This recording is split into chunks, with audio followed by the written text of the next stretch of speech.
I'm here at St. Stephen's Catholic Church in Portland, Oregon, preparing for the feast of St. Mark the Evangelist, but also for something called the Greater Litanies, which might be referred to as the Procession of St. Mark or St. Mark's Procession, but actually is independent of the feast of St. Mark and could rather be called the Procession of St. Peter.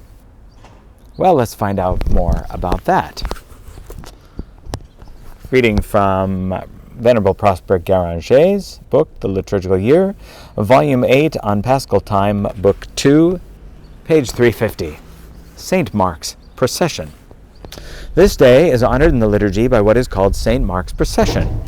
The term, however, is not a correct one, inasmuch as the procession was a peculiar privilege to April 25th, previously to the institution of our Evangelist feast, which even so late as the 6th century had no fixed day in the Roman Church. The real name of this procession is the Greater Litanies. The word litany means supplication, and is applied to the religious rite of singing certain chants while proceeding from place to place in order to propitiate heaven. The two Greek words Kyrie, eleison, Lord have mercy on us, were also called litany, as likewise were the invocations which were afterward added to that cry for mercy, and which now form a liturgical prayer used by the Church on certain solemn occasions. The Greater Litanies, or processions, are so called to distinguish them from the minor litanies, that is, processions of less importance as far as the solemnity and concourse of the faithful were concerned.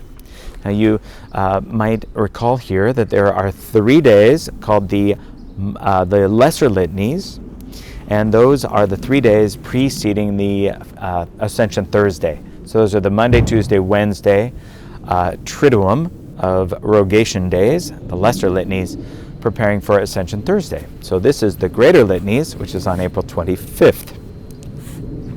The Greater Litanies are so called to distinguish them from the minor litanies, that is, processions of less importance as far as the solemnity and concourse of the faithful were concerned. We gather from an expression of St. Gregory the Great that it was an ancient custom in the Roman Church to celebrate once each year a Greater Litany, at which all the clergy and people assisted. This Holy Pontiff chose April 25th as the fixed day for this procession and appointed the Basilica of St. Peter as the station.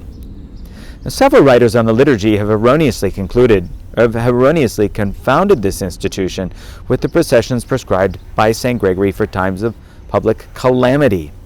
It existed long before his time, and all that he did was to fix it on April 25th. It is quite independent of the feast of St. Mark, which was instituted at a much later period. If April 25th occurred during Easter week, the procession takes place on that day, unless it be Easter Sunday, but the feast of the Evangelist is not kept until after the octave. The question naturally presents itself: why did St. Gregory choose April 25th for a procession and station, in which everything reminds us of compunction and penance, and which would seem so out of keeping with the joyous season of Easter? Well, the first to give a satisfactory answer to this difficulty was Canon Moretti, a learned liturgiologist of the 18th century. In a dissertation of great erudition, he proves that in the 5th and probably even in the 4th century, April 25th was observed at Rome as a day of great solemnity. The faithful went on that day to the Basilica of St. Peter in order to celebrate the anniversary of the first entrance of the Prince of the Apostles into Rome, upon which he thus conferred the inalienable privilege of being the capital of Christendom.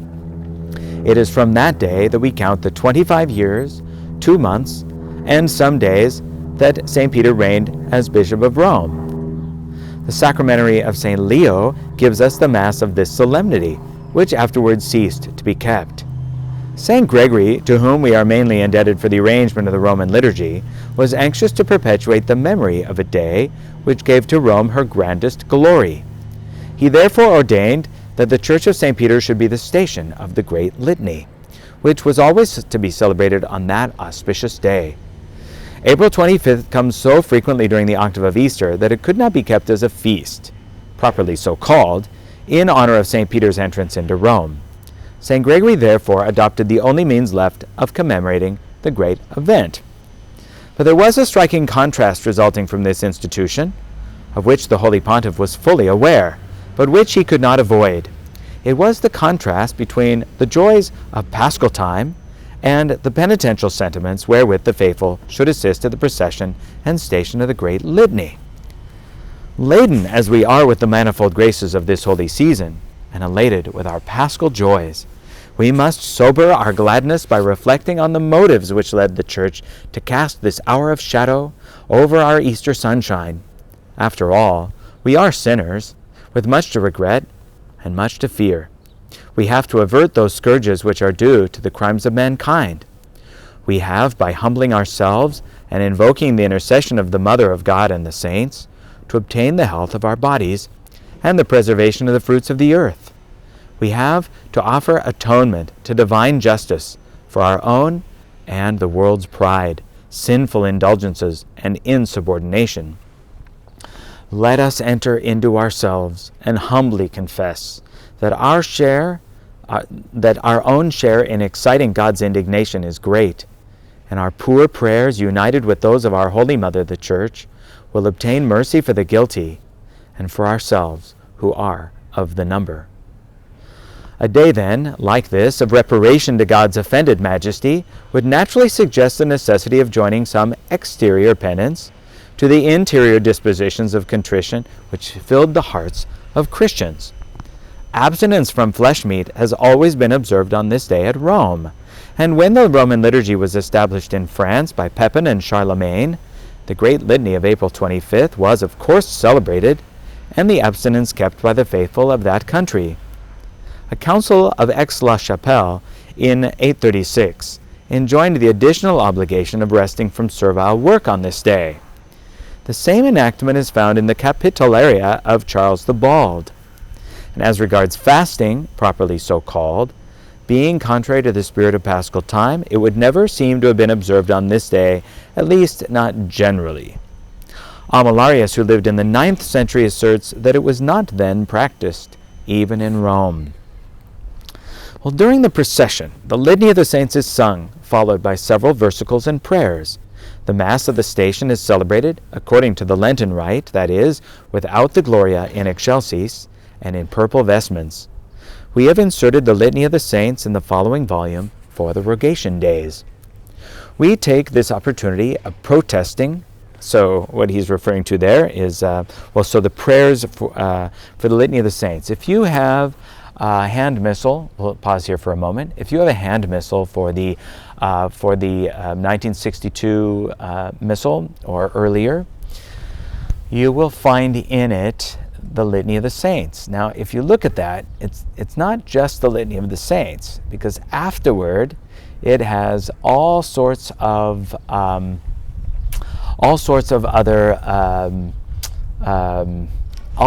prayers. Prayer after prayer after prayer. There's a psalm, and it's a whole liturgy. Well, now that is the Litany of the Saints, as it is traditionally known and prayed on these processions. This procession and the 3 Rogation days before Ascension Thursday. All right, let's continue. We take this opportunity of protesting against the negligence of Christians on this subject. Even persons who have the reputation of being spiritual think nothing of being absent from the litanies said on St. Mark's and the Rogation days. One would have thought that when the Holy See took from these days the obligation of abstinence, the faithful would be so much the more earnest to join in the duty still left, the duty of prayer. The people's presence at the litanies is taken for granted, and it is simply absurd that a religious rite of public reparation should be one from which almost all should keep away. We suppose that these Christians will acknowledge the importance of petitions made in the litanies, but God is not obliged to hear them in favor of such as ought to make them and yet do not. This is one of the many instances which might be brought forward of the strange delusions into which private and isolated devotion is apt to degenerate.